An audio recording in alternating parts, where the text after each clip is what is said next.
Today we have Hassan. He is from Morocco, but now he lives in Philadelphia, USA. And we'll talk about entrepreneurship and also about his journey. And this is very interesting for me. I don't know him, but I've talked with him like 10 minutes and I'm really excited to talk about him. So how are you, Hassan? I'm doing great, Francisco. Thanks so much for having me, man. This was great. Yeah, it's been really a pleasure.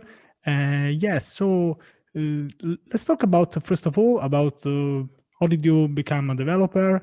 And for example, also your migration to USA. You have already told me something, but let's start from the beginning. Of course. Yeah. So I've had a bit of an unusual journey. I was born in Morocco originally, but my dad loved to change jobs. So we were always moving from one continent to the other. So we moved to the USA actually for a few years. And then we lived in Canada, we lived in the Middle East. And then I lived in Morocco, obviously, for a long period of time. But out of all of these places, really America is what resonated with me the most. I was always very like entrepreneurially minded, and I love the mentality of people here and the amount of opportunities. We really don't have anything similar in Morocco or in any of these other places that I've lived in. So I've really always known that I've wanted to come to the US. And so, you know, when it came time for me to enter high school and to finish high school, obviously I sent out a bunch of applications to the US, and I was lucky enough to be here right now, studying in Philadelphia. Yeah, that's good. So you have traveled already a lot in your life for what you have told us now. So I also think yes that to travel a lot is really helpful to open your mind to see different places, different people. If you stay all your life in the same place, it's hard to have an open mind. It's very rare. So in your case, I think that this helped you a lot already. And definitely and we have just getting started. So please go on. Yeah, for sure. And yeah, I agree with you. It helped me so much. I hated it as a kid because, you know, you move to the place, you get used to it, you get used to the language, you have friends. And then 2 years later, my dad is like, hey, we're moving to this different continent. You have to learn a new language. You have to make new friends. And I hated that. It was hard. But it's horrible to travel for free and learn new languages and learn so many people. But yeah, that's what I was getting to. Obviously, there's a huge benefit. You learn new languages, like you said, you interact with people from different cultures, you understand more things. And so it's definitely made me more of a well-rounded person. Go on. Yeah, no, for sure. But talking about I guess there's my entrepreneurship journey and there's my developer journey. I guess I'll start with my entrepreneurship one because that one happened earlier. So this started back in high school. I was a huge gamer, like most people in high school. I used to spend a ridiculous amount of time playing games. Me too. You too? Very nice. And so what I noticed, I had a few friends who were game developers. And so they would spend a ton of time making games. And then at the end, they were kind of lost with how to sell it or how to get it on these big platforms for them to sell it. Like I'm assuming you know what Steam is? Yeah, of course I know that. Yeah, so if you play games on PC, you've heard of Steam. That's where people go and buy games. And so the process to get your game on Steam at the time was incredibly difficult. You had to post a trailer of your game, kind of like a video explaining your game. And then you had to get several hundred people to say that they would buy your game if it was on Steam. Like they had to vote on it and say that they would buy it before Steam would even consider putting it on its actual platform. So you can imagine, I mean... So basically you need to find your clients before selling a product.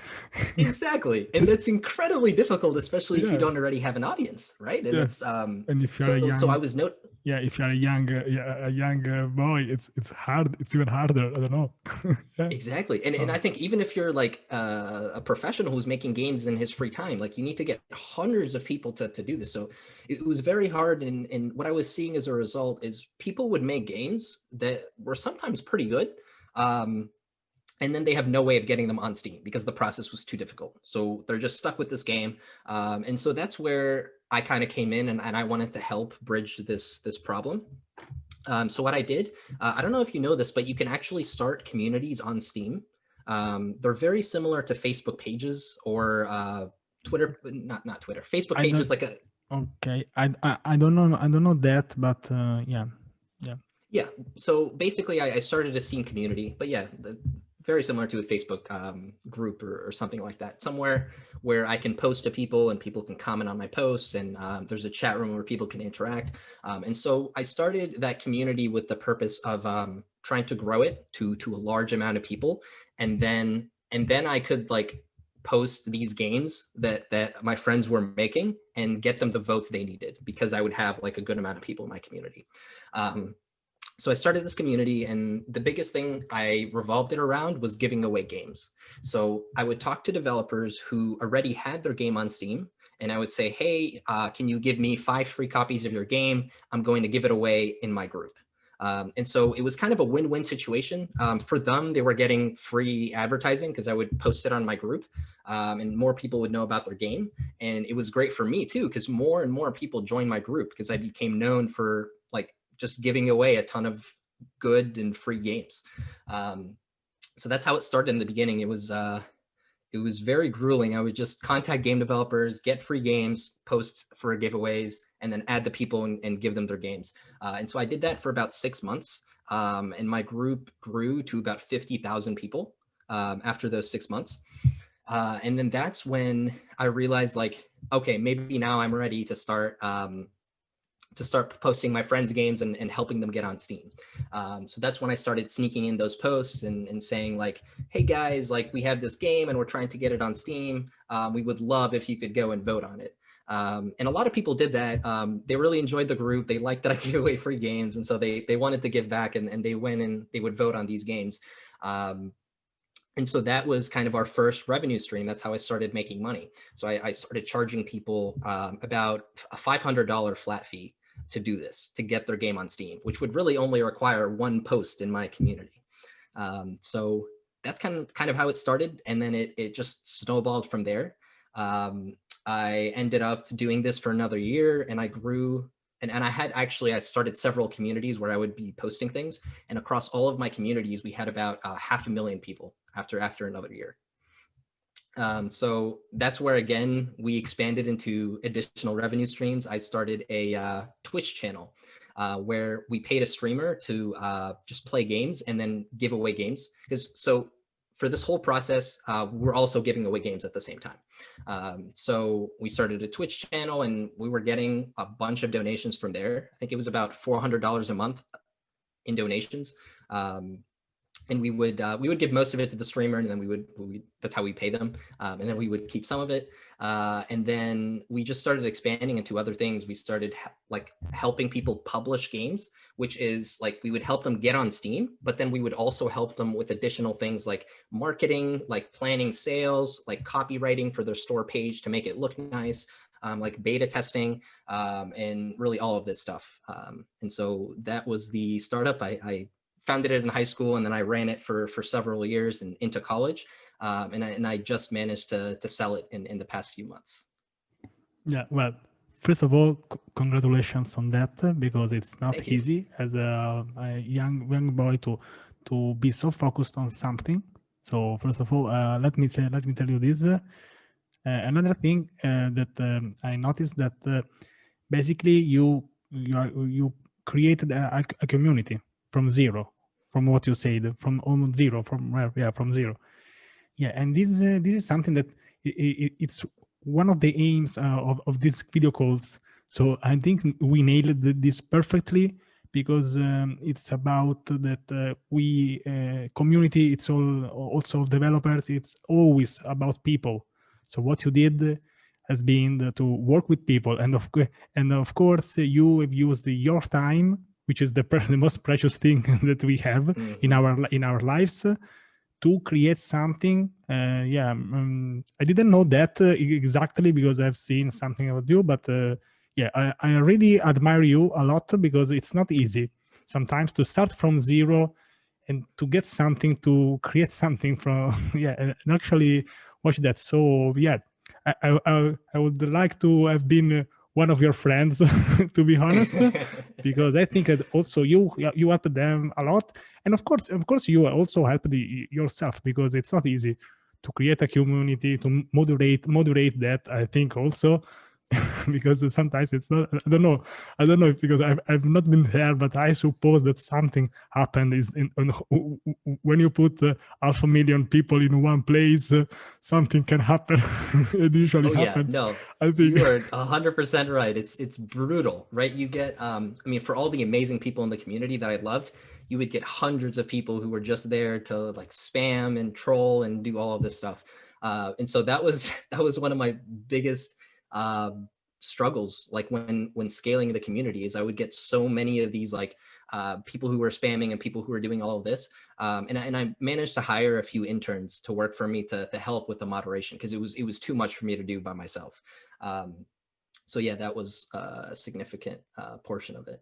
And actually, speaking of moderation, I actually became the moderator for the ReactJS subreddit. I don't know if you've heard, a couple months ago, and I'll get more into that when I talk about my developer community, but definitely learned a lot through this startup, and I'm thankful for everything.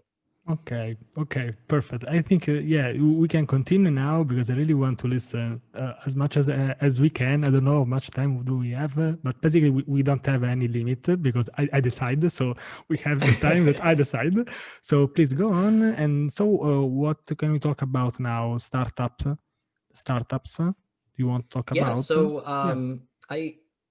I'll talk about my developer journey a little bit, and then I'll try to weave them together and talk about entrepreneurship. So earlier this year, really in February of 2020, that's when I got really interested in just coding and software development in general. Before that, I was an electrical engineering major. So I was working at like big power companies and doing internships in that, and all of my coursework was revolving around that. But I really had kind of a switch in the beginning of 2020, where I got super interested in software development. And a big part was because of my like startup background. I always had that limitation as a non-technical startup founder, that like I could never build something from scratch. And it's hard. It's hard to find good software developers that will like go in with you to build a business, because there's so much demand for them. And so I wanted to become a software developer myself. So in February, I kind of just started out with the basics, right? HTML and CSS and making websites. And that was kind of fun. Yeah, sorry. Did you have a question? No, I mean, you was getting bored to yeah, you did so yeah, you didn't have done enough things, so why don't learn web development? I mean, yeah, yeah, just for fun. Man. Yeah, I mean, I get bored very quickly. Yeah. And that's the thing with my game marketing startup. I got bored after a few years. I didn't enjoy gaming anymore. I stopped gaming myself. And then I also felt guilty for running this game marketing startup when I myself didn't like gaming, and I didn't see a lot of value in it as well. I didn't want to help like people waste more of their time and kind of sell all of these games. So I became uninterested, and I ended up selling it. But yeah, so February is when I got really into web development, and I actually joined a boot camp for a while, because I heard that was a good thing to do. Even though I was in college, I joined a boot camp and it only lasted about a month. They had a really big promotion, and I joined, and I basically just learned the basics of HTML, CSS, vanilla JavaScript, and then kind of manipulating the DOM and building a couple of small websites. And it was around this time where I thought I would try to go for an internship. And so I went on AngelList. And so it's kind of the place where startups hire, because I knew I wasn't going to get an interview at a big company, because they generally want you to have a good foundation in data structures and algorithms and all of this stuff. And I knew nothing. So I was like, okay, I'm just going to go try to work with a startup and try to help them develop like an MVP or build something. So I applied maybe about 40 applications, and I got one response from a startup in San Francisco. They were hiring for a developer who knew React and AWS. And I knew none of this. Again, I only knew vanilla JavaScript. And so I got an initial interview. I talked to the founder, and he kind of just liked my startup experience. That's all we talked about. And then he talked about, okay, like, what do you know with coding? And I kind of just told him, like, I had just started, and I'm learning very fast. And so he said, okay, like, we'll send you a take-home assignment. And so they sent me this assignment, and it was to build a React app. It was to work with an API, pull data, and format it in a React app, and then implement like some filtering and some search functionalities. So I got this assignment. He told me it should only take me maybe 3 or 4 hours. And he gave me about 4 days. And I spent about 35 hours doing it across those 4 days. It was kind of just like when I woke up, coding until I slept for those 4 days, and I barely finished. And the reason for that is because I had to go and I had to learn, first of all, I had to learn advanced JavaScript, right? Like ES6, all of the, like the arrow notation, map, filter, reduce, all these things. And then I had to actually learn what the hell React was. And so I learned React really quickly. I started to build the app. I kind of just Googled everything. I sent messages to a ton of my friends who were in computer science for help along the way. And I managed to put together this app like 2 hours before the deadline. I sent it to him. And I got an email the next day saying like, hey man, you're hired for 2 months. And I started that. And that's like one thing I'd love to tell people, like, especially when you're like job hunting and when you're looking for like an opportunity, like it only takes one yes. Like that's all it takes. And so I kind of put all of my eggs into that one basket. And, you know, if I didn't get that internship, I wouldn't have gotten anything because he's the only person who even responded. So I started that, and that was in April. It was about a month and a half after I started to just learn the basics. And that was amazing. That's where I kind of really learned a lot about React, about dealing with APIs, about GraphQL, about AWS. So I did that for a few months. And then I did another internship after that. And I managed to switch my major also to computer engineering right before my final year. So that's kind of where I'm at right now. I'm finishing up my final year of classes. I'm diving deeper into coding, trying to work on more projects and trying to really learn the fundamentals of like data structures and algorithms, trying to leak code and do all that stuff. And at the same time, working with a few different startups. So that's a little bit about my journey. I want to talk a little bit more about like entrepreneurship and how it relates to software engineering, but yeah, if you have any questions. Please, yeah. First of all, I'm while you were talking, I was just trying to figuring you out, like trying to do things in those 35 hours. Sorry, it's a bit funny, but yeah. So basically, you put the pressure on yourself to do that, because I think that if you didn't had to do that, forced to do that, I don't think that you had learned React so fast. So basically, definitely, yeah, basically you triggered yourself to do that, because otherwise it would be so hard. Congratulations on that. I think that you really deserved that. You have not cheated in any way. You just did what they asked. I think also you said that you applied 40 times. 40 times. I applied to 40 different internships. And none of them responded to me except that one. And I'm assuming that's because I have no background in software engineering. I didn't even have a GitHub. I didn't have anything to show. And in the meantime, again, like this timeline, like that, this is when coronavirus hit. So you have to remember that there was probably thousands of actual people who were majoring in CS who have a few years of experience that all of a sudden lost their internships and were looking for new ones. And so it was a very, very competitive time. Yeah, congratulations for the timing to look for a job. Perfect timing where nobody is looking for a job. Also congratulations for keeping it up. To don't give up, because for example, sometimes I also get some messages like I got rejected already 2 times. What can I do? I feel so bad, but it's but I hope that by watching you, your resilience, because of course nobody wants to be rejected, of course. So you stayed very strong. Congratulations on that. I think this has been the most stressful part, because So you were really focused on what you wanted to do. Yeah, congratulations on that. Thank you. You totally deserve that. Yeah, so I appreciate that. And I think that you applied the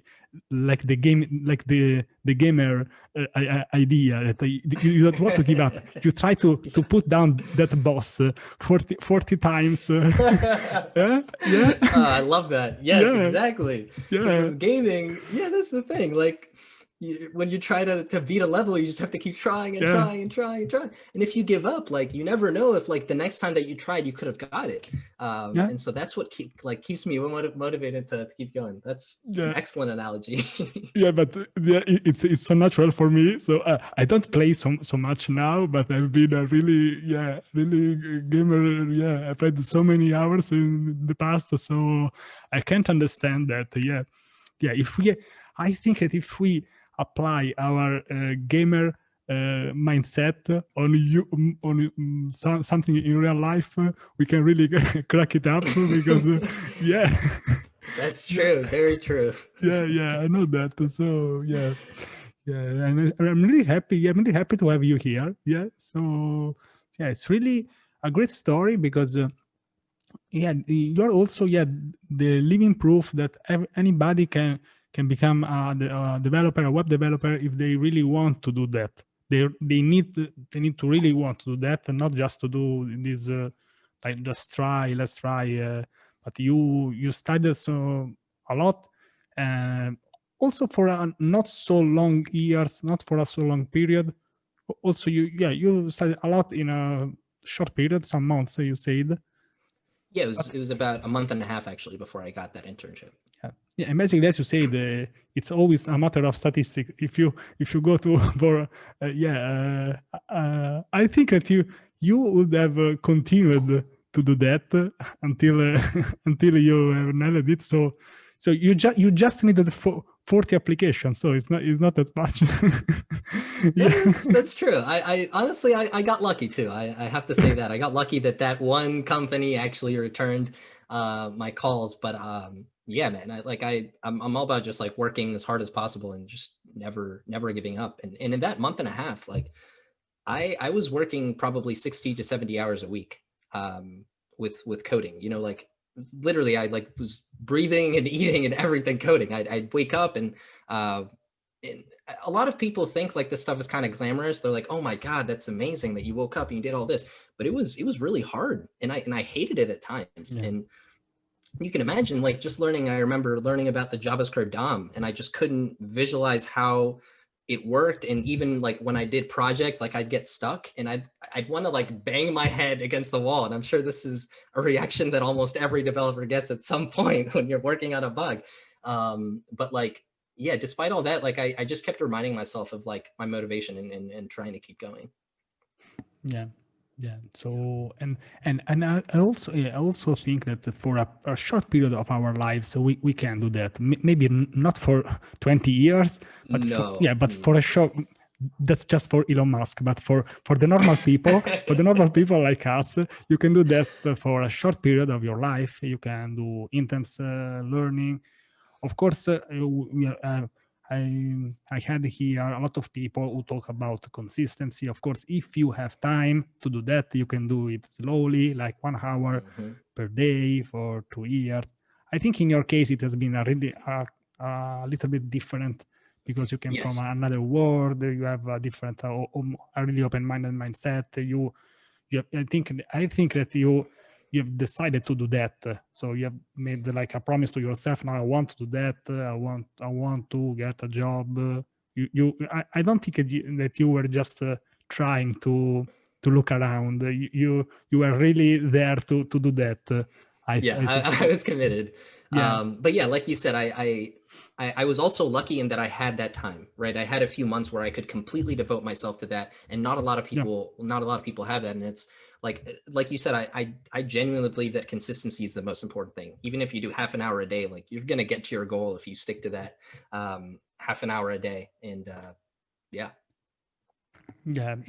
but we are here to tell our story, and everybody has a total different story. I had here an ex makeup artist, an opera singer.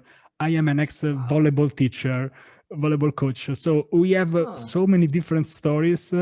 And also by listening to yours, yeah, it adds value to. These are really stories of developers. Yeah. So yeah. So okay. So where can we move on now in your story? Because you had this job, so you want to talk about this job or move on other things? Yeah. So I'll just move on to other things. Maybe just some general learnings or kind of how I see my like startup path and my developer path, and kind of I just want to talk about a little more about like kind of how developers can get involved in startups. I think that's one thing I want to talk about briefly. And I think what a lot of developers need to realize, I think, is like that they're in very high demand. And I'm sure a lot of developers know this already, even from their family telling them like, hey, I want to build this app. Can you help me? Or can you go in like 50-50 with me on the $1 million idea, of course. Yes. Yeah. The $1 million ideas. And, you know, developers are always like, oh my God, no, I'm not going to do that. I'm not going to do that. And that's fine for most people. But yeah, like you're in demand. And so you can go and you can actually try to find more serious people and partner with them in these kind of areas. AngelList, and I mentioned that before, it's the biggest website for startups, at least in the US. I think they have some international ones on there as well. But that's an excellent place where people go to look for like technical co-founders. And so that's kind of one path into entrepreneurship, you know, partnering with someone who, you know, is an expert in their domain, and they've already done some work with a startup. Maybe they've invested a little bit of money into it. And then they need you to come kind of try to help build out that first MVP or that first version of it. So that's a very possible path. And I've seen a lot of people do that with pretty good success. So that's kind of one way to get involved in entrepreneurship. Another way is kind of just bootstrapping your own thing. And I think Twitter is great for that. There's a huge community of these like indie hackers and indie like just developers who are trying to build their own thing, build their own SaaS or whatever it is. And so you can go, you can learn from them, you can join these communities, and you can go and try to build your own thing. I think another way is info products as well. Those tend to do really, really good, especially if you're a developer with already some sort of expertise in something. I know you're very interested in Docker, and I've seen that you've made a few videos around that. Like, I've worked. I've studied that from years. Today, I've published an interview with a Docker captain, Michael Irwin. It's really interesting. Yeah, if you want to watch that. But yes, so I'm really interested into that. Started to learn that 3 years ago. I use that in production every day for 1 year and something. Now I've made some videos. Basically, I've slowed down a little bit because I started making this kind of interviews, but I'll go back on that. I'm thinking about something that I can't reveal now because because when I reveal what I'm about to do, the chances to do that, they drops vertically. So I shut up now and I just do that. Because, for example, there are people who, when they announce something, they do that. I'm kind of the opposite. I need to just do that and then announce that. So now that I know that, I'll not talk about that. Yeah, please go on. Yeah, for sure. That's an excellent segue into like info products, right? Like you could like people can build something with whatever they have some credibility in, and then it's important to get this credibility down. You have to be the best person to do this thing, or you have to like have some sort of credibility to do it. So info products are a great way to get involved. I talked about building like a SaaS or bootstrapping your own SaaS. I talked about partnering with other people. Freelancing is another huge one. And this one, it's tough for some people, because some people, they look at freelancing as, you know, like, oh, let me go to Upwork or let me go to Fiverr and Really on there, there's a lot of people that are doing the work for very, very, very cheap. And it's not like a sustainable thing. The kind of freelancing that I'm talking about, like, yes, maybe you can get your start on there if you have like zero experience, but assuming you have some experience, you've built a portfolio, you've built these things, you could start marketing yourself on social media, like on Twitter, just try to building a following there and freelancing for people. A lot of people don't realize that like there's so many opportunities out there to do any kind of freelancing. And to give another personal example, so I've developed some expertise in marketing through my startup, because a lot of what I did was building communities and marketing. And so this startup reached out to me. So right now I'm job hunting for full-time software engineering roles because I'm going to graduate. So a startup reached out to me for a software engineering job, and we did an initial interview and it was fine. And then we did a technical interview, and I did horribly on that. I failed it, and they said like, they told me that I didn't pass the interview, and they said they were looking for someone like with a stronger foundation in coding. And I'm still learning. I've just started, these last 9 or 10 months. Yeah, just wanted to say one thing. I'm really happy that you share, that we also share our failures, because sometimes the people, they feel lost. Maybe they just look at our followers count and say, oh, those people are so smart, they are so good, they are invincible. So thank you for sharing this. I can share this, that, for example, I failed my first JavaScript exam. I failed some interviews with SQL commands. So let's share this kind of stuff, because first of all, it's helpful for us to just let them go, and also can be really helpful for someone else. So thank you for sharing this. This really shows your strong mindset. Thank you. Of course, yeah. Thank you for that. And yeah, I'm a huge believer in sharing your failures. Like, obviously, share when things go wrong and why they went wrong, and even for people to relate and to think that like they're not alone in this, right? Obviously, all these other even accomplished people or whatever kind of people are always failing. So I did this interview. I failed it, but what happened is I kept in touch with a person on Twitter. I kept in touch with their startup. I actually sent them a few marketing tips and a few tips for building a community, because in my opinion, they could have been doing some things that they weren't. And I told them like, hey, like you can be doing 1, 2, 3, and 4. I'm happy to talk more if you need help, but yeah, your marketing person can take care of these. And then they sent me a message and they said, hey, like, would you be free for like a part-time marketing role at our startup? And, we got to talking, and right now we're going to do like a 2-week trial period to see how it goes. But yeah, basically, like, I think if you keep like a positive attitude and you're always just trying to add value to people on social media, like so much value flows back to you. Like now I have this job that I'm actually starting in a few weeks with them, this part-time marketing thing. And sure, it's not like a full-time software engineering role that I'm doing after graduation, but it definitely can turn into that after.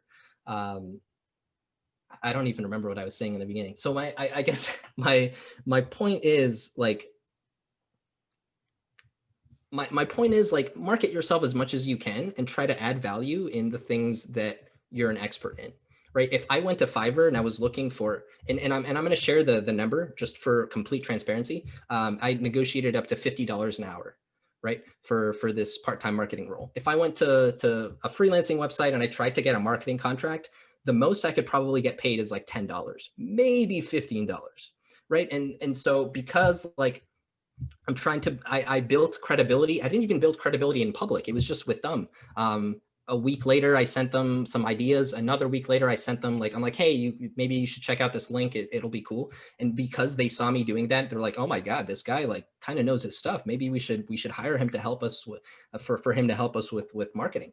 And so these are the kind of things you could be doing if you want to start freelancing for people. If like in your case, if you're an expert in Docker and you know a couple people running startups or a couple people running a SaaS and they're really struggling with Dockerizing their app, or where you think they could benefit a lot in using Docker, and you send them just a cold message on Twitter or a cold email and say, hey, I have some experience with Docker and I just wanted to suggest that, hey, you could be using it. I'm more than happy to help you for free if you want to. And here's actually a blog post that I wrote about this. And I think you could benefit a lot from doing this. You know, just those little things can turn into like huge contracts where you could be making a lot of money.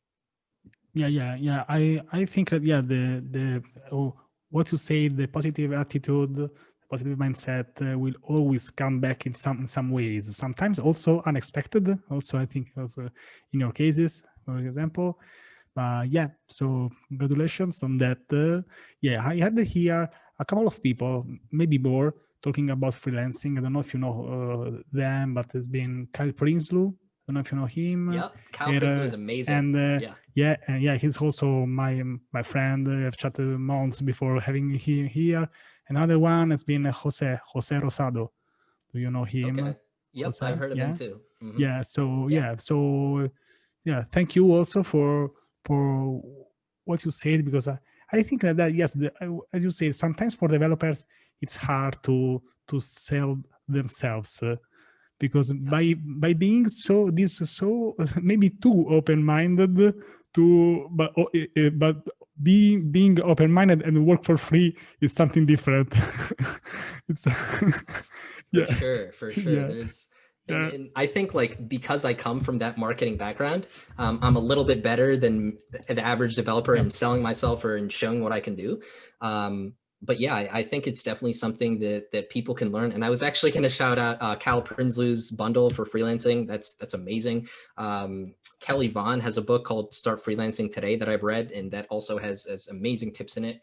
And Sean Wang Swix also has a book called The Coding Career, where he talks about that was probably my favorite book of 2020, just to throw it out there. He talks about so many parts of being a developer and advancing your career and marketing yourself, and kind of how to, and kind of how to just learn in public.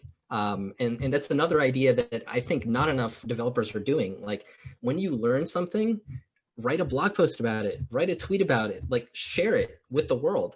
And when you do that, like that helps you retain the information better. And just looking at it just purely from yourself, like if you're writing something up, it helps you fill gaps in understanding. It helps you do all of these things. And not to mention also the benefits of like other people potentially reading it, the benefits of like the credibility that you build, because you're constantly sharing, maybe like if you constantly share Docker tips and you're like the known guy who shares that, like build a credibility around there.